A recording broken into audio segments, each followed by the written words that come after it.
but it's uncomfortable for a reason. It's not one of those scriptures that I've talked about a couple weeks ago that you just plant in our hearts and we say, oh, I can go back to that one every day. Our Old Testament reading in the lectionary this week was Jeremiah. I am the potter, you are the clay. Oh, that one makes you feel good because you're created by God, you're formed by God. It feels good. But this text, this moment in the travels and in the life of Jesus is not all that comforting. In fact, it seems to be a strong departure from this compassionate, loving Jesus that we have seen in the gospel readings, that we see up until this point. We come off the text from last week where Jesus says, be humble. When you're at the dinner party, don't sit at the highest table. Sit at the lowest table so you'll be exalted. Invite those who will never repay you. Compassion and grace and love and hope last week. And then this week. Then this text. And it comes immediately after that party. So he's traveling with this large crowd of people who has just heard him at this party or at some other point and went, man, this guy's got something good to say. It's not all that hypocrisy and all that garbage that the rabbis have been telling us, that the Pharisees and the scribes have been leading us to believe. This guy's got a new thing. And it's life-changing. And I want to be part of that. So he has a large crowd, it says, following him. It's a sudden movement. Jesus looks back and sees all these people following him, and he gets very stern. That was a good word choice. He gets really stern with us. Almost a little hurtful. We move from a party to a big crowd, and he says, whoever wants to be my disciple, but doesn't hate father and mother and wife and sister and brother, can't do it. You can't do it. Why did I get married 3 years ago then? I got married to hate her? That's pretty terrible. Jesus needs to settle down a little bit, if you ask me. It's one of those texts you come to, and it's tough, it's rough. How are we supposed to hate our family? How are we supposed to do? And what are you talking about, Jesus? You're a rabbi. It says, honor thy father and mother. This doesn't work. This doesn't work with who we're called to be, I believe. I can't hate my family. I can't hate those I love. But is Jesus really calling us to hate? Is Jesus really calling us to dislike our family? The ones we love? To cast aside our sons, our daughters, our brothers, our sisters? Is that what Jesus is really calling us to do? So I struggled all week because I'm not sure that's what he's doing. And then I had to struggle with, am I watering down the gospel? Because that's what it says. Those are the words that are used. So am I watering down the gospel by saying, I don't think he actually means to hate them? So if I am, I am. He tells us to love our enemies, love those who hate us, and hate our families. But I don't believe he actually means hate them. I'm beginning to believe it's not watering down the gospel. I think it's what we would call hyperbole. It's an exaggeration to prove a point. Jesus is exaggerating hugely. It was a technique the rabbis used quite often. They would exaggerate to these massive levels so that you would go, oh, I get what you're saying, so that we would all get there. Because, frankly, we're all a little bit slow in terms of grasping the gospel message. So there's a little hyperbole here. Gage, I need you to hate your mom and dad. Okay? actually don't mean I need you to hate your mom and dad. The question, rather, is less about hate mom and dad or brother and sister, and more it's about where do you swear your fidelity? Where do we swear our complete and utter allegiance?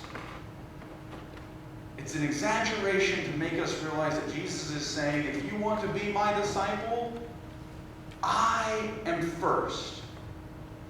Period. Me. Jesus is first. That's it. Doesn't mean that you stop loving those who have cared for you or those who are our spouses and our children. But what it does mean is that when they get in the way of the walk with Jesus and our path of discipleship, the choice is clear. It's Jesus. It's God, first and foremost. God before family, God before country, God before money, God before it all. That is what Jesus is getting at. It's hyperbole to get us to the point to say, where does our fidelity lie? And it's extreme language. But what he's talking about, what he is really getting at the heart of this, is where our allegiance lies.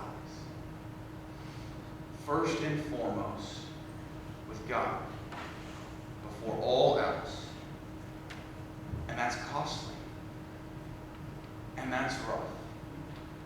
It was especially costly for those new Christians, those first believers. The book of Acts, the majority of it is about what? People getting killed. I mean, really, that's what it was. It was about people who believed and stood for Jesus and left tradition behind and left family behind and said, I stand for the gospel, and it got them killed. Or it got their life so drastically changed, one man stood and watched another man get stoned to death and laughed and had a great time, and now the majority of the letters in the New Testament are written by him. Paul was rich.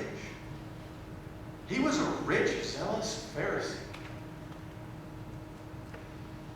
I don't always agree with him, and I don't always get along with him, but his life went from rich, zealous Pharisee to wandering, nomadic church planter who relied on the faith and hospitality and the money and the goodwill of others.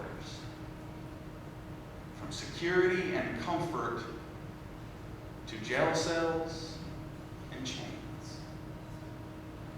It cost him everything, but gave him even more. Discipleship is not some simple, tiny, insignificant thing. We don't just go, I follow Jesus and that's good. There's a demand. There's a requirement. And I am not saying by any means you can save yourselves or I can save myself. That's God's work. And we cannot earn salvation. God gave us that. That's a gift. Grace is a gift. Because when we step into the path of costly discipleship, we will stumble, we will fall, we will have to half the time drag ourselves towards the cross, towards the good work, and then God picks us up. And that's God's work, not ours. We don't earn that. That's given.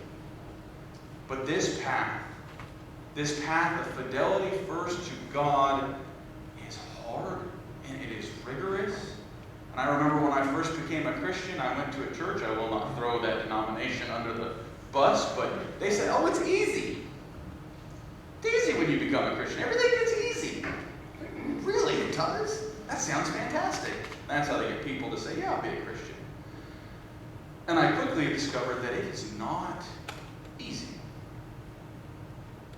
Discipleship is not easy. It costs so much. It is such a demand on our lives. It's like Kim said, when you go to school, you are still a Christian.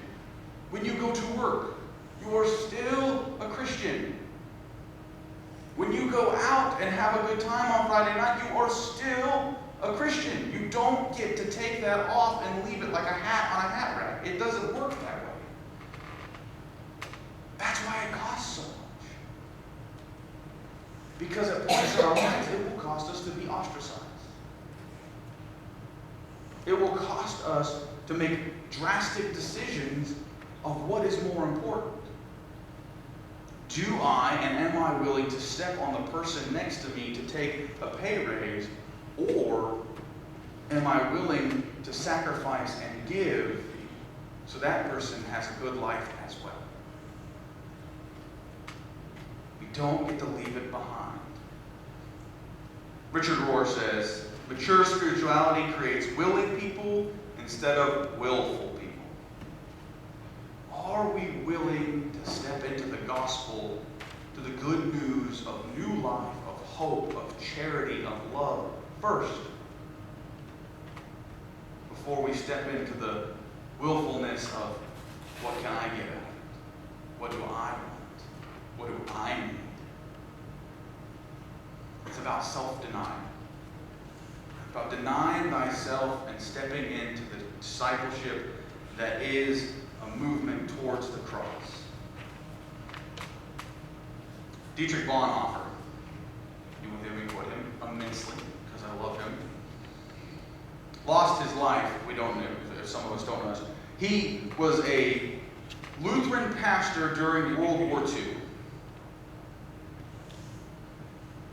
Everybody jumping on that Nazi bandwagon. The whole country. Bonhoeffer says, whoa, whoa, whoa, whoa, whoa. Do we not see what they're doing? They're placing the state as the religion and committing atrocities in the name of that. That's not right. It's first God. It is first Christ. And only 2 days before the concentration camps were liberated, he was hung. He was hung for his belief that Jesus Christ came first and foremost, and that the government could not manipulate that and use that to kill innocent people. He says this, costly grace is the gospel which must be sought again and again and again, the gift which we must be asked for, the door at which a man must knock. Such grace is costly because it calls us to follow, and it is grace because it calls us to follow Jesus Christ. It is costly because it costs a man his life. It is grace because it gives a man the only true life. It is costly because it condemns sin, and grace because it justifies the sinner. Above all, it is costly because it cost God the life of his Son. You were bought at a price. And what has cost God much cannot be cheap to us. Above all, it is grace because God did not reckon his Son too dear a price to pay for our life, but delivered him up for us. Costly grace is the incarnation of God. It is costly because we have to seek it again and again and again, and it is grace because when we fall down seeking it, we are picked back up. Jesus says, what person doesn't count the cost? What person doesn't count the cost when building a tower? Because when they can't finish it, everyone laughs at them. What king goes to war and doesn't count the cost when he has 10,000 and they have 20,000 and he loses all of his men? He sacrifices 10,000 people for nothing. No, we count the cost. This discipleship thing is not just something flippantly that we do, but it is something we are consciously working towards over and over and over again. It is a process. In the workout world, we call it the grind. Because you don't get better at something by going, I think about it, it's neat, No, we get better at things because we do them, and we fail at them, and then we do them a little bit differently. Hey, look, it worked that time. Michael Jordan always said his failures were the greatest things that he did. He missed more free throws than he actually made in that backyard. Grace is about that. It's about the process, the continually moving, picking up the cross, and following Him. Not only picking up our cross, but picking up one another's crosses. Because there's going to come a point in all of our lives when we are laying flat on our face and we need someone else to pick up that cross off our back and carry theirs and ours, or there will come a point in our life when we see that person laying there and we hold their faith and our faith and we move forward. Discipleship costs everything. It is costly because it calls us to follow, and it is grace because it calls us to follow Jesus Christ. To follow is to use our gifts that God gave us. Each one of us has a gift, and don't say that you don't. That's a lie. That's an excuse. Because every one of us has a gift for something. For singing, for dancing, for writing, for reading really quickly. Yes, that's a gift. For grammar, for prayer, for picking heavy things up and putting them back down, for throwing a football, for kicking one. Everyone has a gift. The costliness of discipleship is saying that I have this gift and I will use it for the kingdom of God and not for myself. I will use it for God. That's the again and again and again part of it.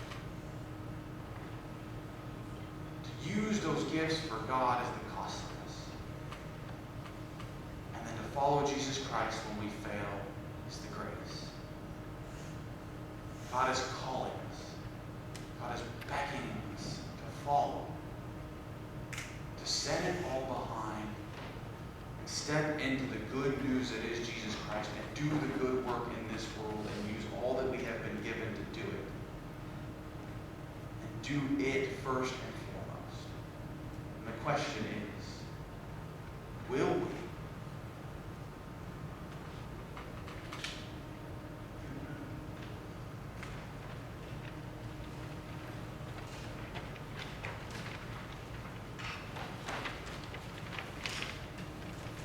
Come now to the time of our service where we generously give back. We give back all those gifts that we've been given.